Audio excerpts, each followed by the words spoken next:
Je m'appelle Hugues Perrin et je fabrique des cloches artisanales en bronze. Cette histoire a commencé en 1982. Avec mon père, on avait essayé de retrouver les moules qui avaient disparu de Champéry parce qu'à l'époque, il y avait un Perrin de Champéry qui faisait déjà des cloches aux alentours de 1870. Les moules Perrin étaient assez réputés dans la région. On savait que ces moules existaient, mais on ne savait pas où ils étaient. On a fait une enquête au niveau plutôt des anciens, qui ont pu un peu nous faire un historique de qui les avait eus en dernier. De fil en aiguille, on a retrouvé le dernier fondeur qui les avait entre les mains.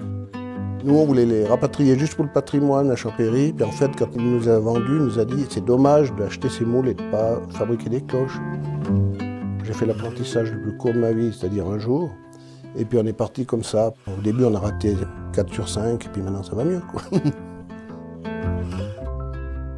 Cet intérêt est venu parce que ça a une assez grande aura dans la vallée, ces cloches et la région proche. Et puis, en fait, c'était quelque chose pour nous un petit peu mystérieux. On voulait essayer de reprendre les vieux gestes des anciens, enfin ces vieux métiers. Ça nous fascinait, mon père et moi. Et puis, voilà, on avait envie de recréer tout ça, quoi. Pas laisser perdre cette tradition qui est champéolaine, en fait.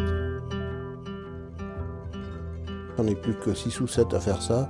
En Valais, je suis le seul. Et puis, justement, c'est une tradition de très longtemps. Et tout le monde avait des cloches qu'ils mettaient aux vaches, qu'ils héritaient, qu'ils redonnaient à leurs fils, leurs filles. Et puis, c'est presque un attachement sentimental pour finir, quoi. Moi, je suis né ici, à Champéry. Donc, c'est sûr que sentimentalement, j'adore ce coin de pays.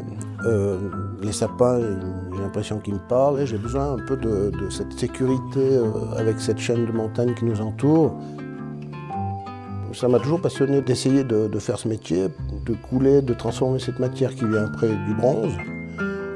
Et puis en employant 4 éléments, je trouvais ça un peu de l'alchimie en fait, quoi. Voilà. Les outils que j'utilise sont d'époque. C'était des outils qui appartenaient déjà à Isaac Perrin. C'est ça qui est sympa aussi, c'est de pouvoir travailler avec des outils qui ont été patinés par des gens il y a plus d'un siècle en arrière et qui ont servi pour faire les mêmes gestes en fait. C'est magnifique, je trouve. Je pense que c'est un métier qu'il faut faire parce qu'on l'aime. C'est quelque chose qu'il faut vraiment avoir dans la peau pour faire ça. Choisis un métier que tu aimes et puis tu ne travailleras jamais. Pour résumer, c'est un peu ça que j'ai la chance de faire. Je suis pleinement épanoui de faire des cloches tous les jours.